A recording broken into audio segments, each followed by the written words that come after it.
Hi there, it's Bernadette Joy, and we're on another episode of Crush This Debt. And today I'm really excited about this topic because I think it's a topic that a lot of people talk about, but we don't really talk about what it means to people individually. And this is one of those things that I think is always one of the first things to get cut out of people's budgets, and it really shouldn't. It should actually be the first thing on a lot of people's budgets. So today I have my good friend Rita. Say hi, Rita. Hi, Rita.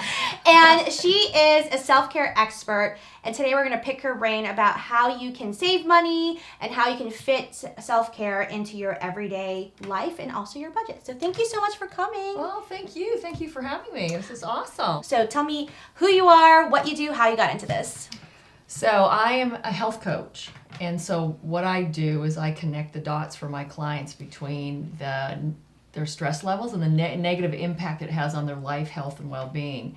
And then together we find simple self-care solutions that will work for them to help decrease that impact. So it's all about it's creating the awareness of what stress is doing to us, and then finding solutions that work for you, because what works for you isn't necessarily going to work for me, or vice versa, or work for someone else. So it's really is finding your why and finding, well, what am I going to do? What will I do to take care of myself? Yeah.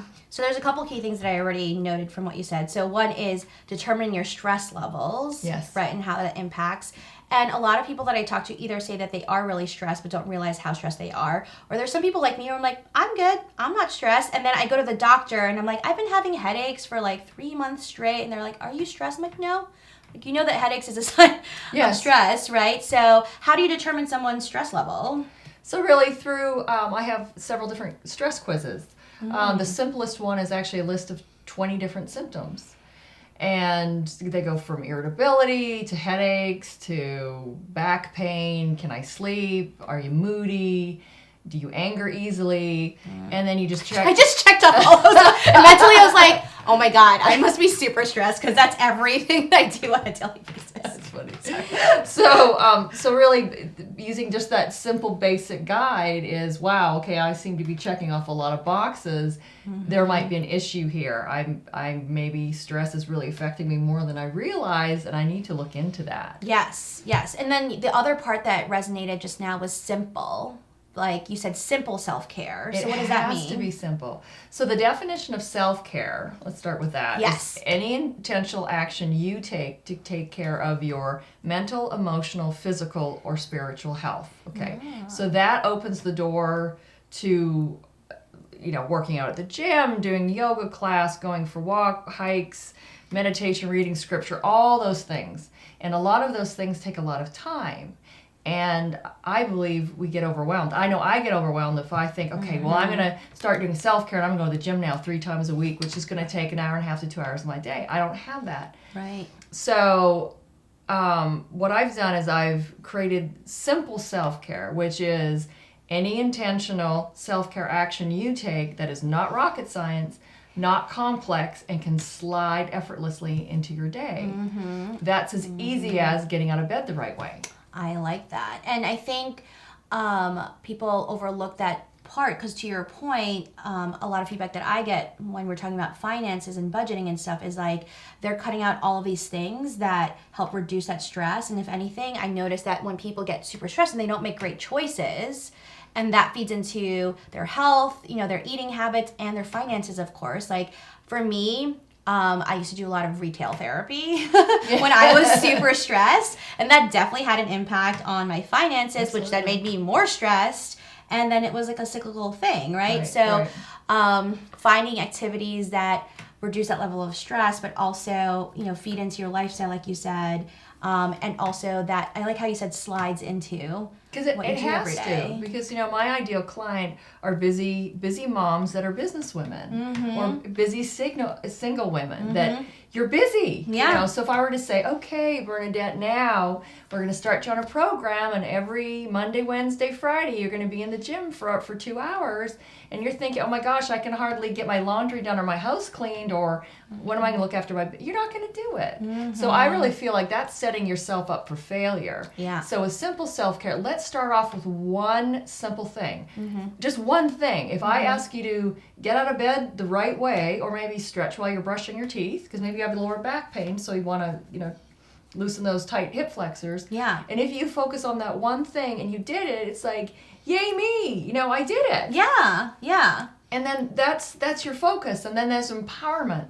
And there's increase in self-confidence. And then when you're ready, then you're going to look at something else. Yeah. And eventually you may get to the gym because your time management will have gotten better, your mental, mindset's gotten better, and you can do it. But let's start off with one simple thing. What do you do for self-care for yourself?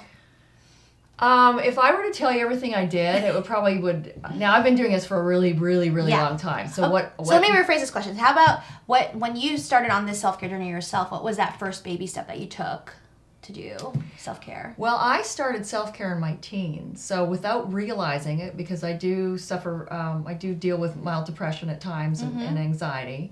That as a teenager, I would journal and I would exercise. So exercise is actually one of the most underused stress medications, things you can do that doesn't cost anything. Yeah.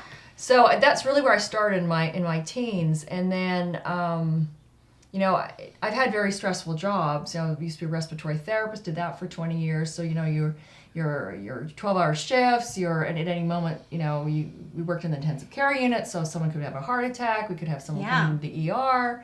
I was on the trauma flight team for 3.5 years, so that was just like, helicopter, airplane. What has she not done? I've even ridden a camel around the pyramid.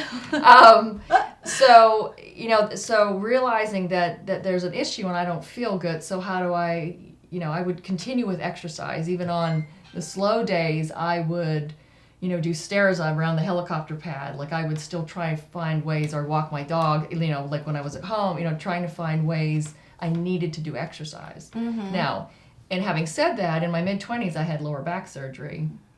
And I had knee surgery in my early 40s, and then late 40s, I had neck surgery. So I have to keep moving, and I have to keep doing my self-care, or I hurt, or else I can't move. Yeah. So it's which is interesting, because a lot of times I hear people using that as an excuse to not do self-care because they had some sort of injury, and you're actually taking it from the opposite direction, which is because I've had these other things happen that I have to continue doing this in order to maintain your health, which I think is really great. And the other thing that I'm noticing is that you're talking about how your self-care has changed through different periods in your life. Like self-care in your 20s might not look like self-care in your 30s or your 40s or your 50s. And so making those adjustments as you go along in the long term, I think sounds like it's really important. Well, and because we're all aging, like we're not all getting younger. No, we're unfortunately not. Sorry to break the news. And realizing that we are all going to go through similar stages of aging. Like we look at little hunched over people. At some point, we're going to hit that level, but it depends on the amount of self care we do now. When we're going to hit that, are we going to look like that when we're 70, or are we going to look like that when we're 90? And that's really important. And I have 2 young daughters, which my husband and I adopted almost 10 years ago. And so I was 45 and a half when we adopted them. So I have to keep up with them, and we're all in Taekwondo. And in order for me to be active, because that's my therapy, like I have to be active. Well, I think that's interesting, and you touched on this earlier. You said that knowing why you're doing self-care, right, is really important. It's huge. It's just, whether it's to keep up with your kids, or because you don't want to hit that plateau, earlier in life, or if it's because you want to be able to travel, or you want to be able to do a very, strenuous job, knowing your why in self-care is really important. Absolutely. And if you have a strong family history of maybe cardiac disease or diabetes or high blood pressure, something along those lines, knowing that might be your why, is that, well, I don't want to end up like my uncle or my aunt or my mom or my dad, and have a heart attack at 40. I want to prevent that. So. And I think that's really interesting, and that ties in so well to what we talk about with Crush This Debt, which is knowing your why as to why you're trying to work on your finances is really important also, and for a lot of the same reasons, right? I have clients who want to be able to crush their debt because they want to be able to put their kids through college, or to be able to take on another job, or to be able to travel and all of that. And I think that is so important in that. And then to your point too, why I think this is also really closely tied to what I do with the finances stuff is that if you're taking really good care of yourself, then you're mitigating a lot of these expenses that you're going to have farther down the line, right? Exactly. So like me personally, when I was in my 20s, I was working, 12 hours a day, and I would not get up. This is so silly. I would not get up to go to the bathroom enough, and I would not get up to drink water enough.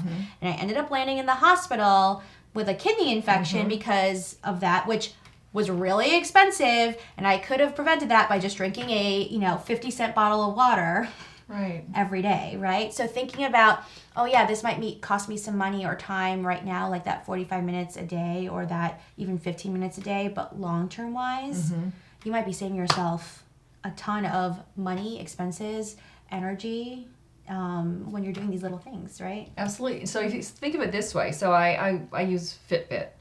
And if I calculated, according to my stride, that if I did 100 extra steps every day, Yeah. that over a year, I would be walking 18 miles extra. Okay, so that's huge. Yeah, I mean, that that's 18 is. more miles of calories and muscle use and joint mobility, and I mean that's huge. So going to say, that one glass of water, extra water every day Goes a long way. it does go a long way. And Yeah. that's and I think with Google and the access to all the information out there, and this is the perfect exercise, and this is the perfect diet, and this is the perfect, I think we get overwhelmed. Like I think we get so inundated, it's like, ugh. And everyone's doing something that's perfect for them, but maybe not perfect for me. Right. And I don't want to do anything because I don't know where to start, and it's just so complicated. Yeah. So it's really getting back to, okay, the why, like you said. Yeah. Why do I want to do this? What do I like to do? Yeah. What helps me decrease my stress? Is it walk? Is it stand in place and do 10 knee lifts? Is it listen to music and shake your moneymaker? I mean, is it like what works for you? So speaking of like starting off in small ways, you brought two things that you can kind of start out in small ways. Tell me about what we got here. Okay, so this year, I wrote the book Simple Self-Care Saved Me. And it really talks about... I love this title. Yeah. Thank you. So really it tells more about my story, kind of what I call my first brick wall that I hit, because I really believe that, if we're not aware and we keep missing the signals that are the universe, God puts in front of you, that eventually there will be a brick wall that you will slam right into, and you have to take notice. So I talk about that, and then I really go through the process of, what is self-care, and let's list it, and let's get you to the point where you find your one thing. And then there's one chapter, there's 19 different examples of simple self-care. So pick one of them, just pick one of them and start doing them. And so I talk about yay me moments, and I talk about, sometimes, I grew up not feeling good enough, and I know I'm not alone.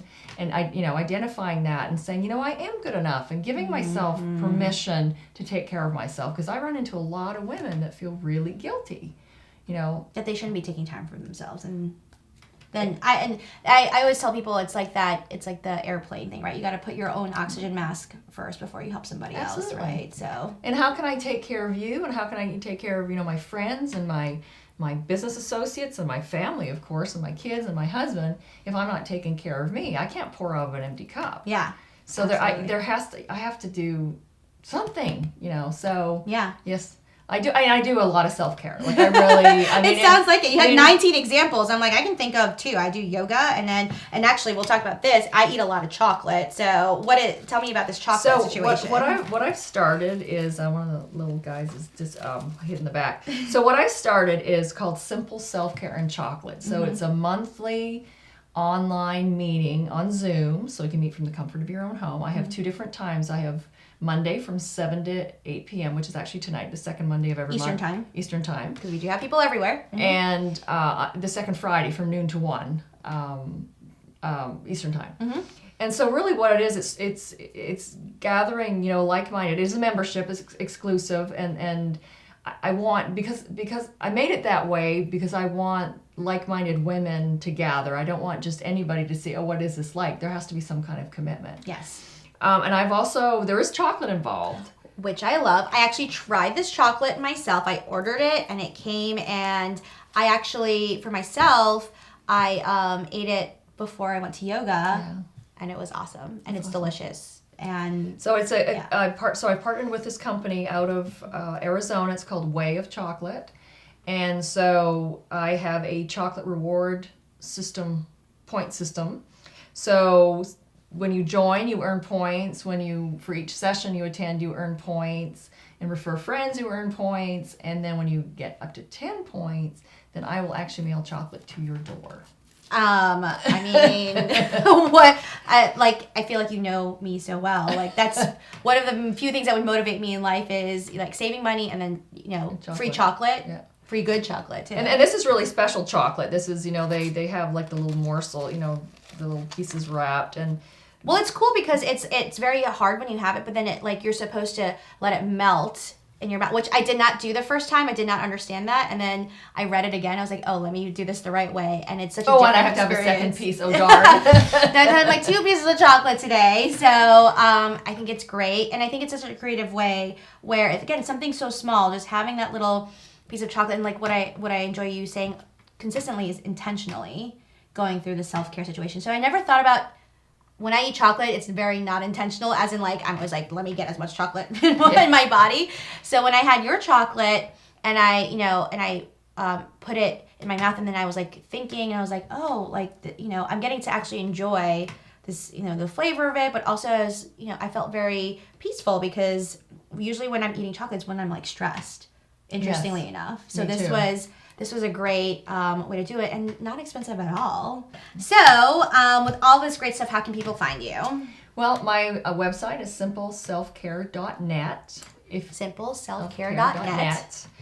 That is probably the best place. You can fill out a contact form. If you would like to email me, it's Rita, R-I-T-A, at simpleselfcare.net. If you go to my website, there's a video on the front page that gives a little bit more about why I do what I do.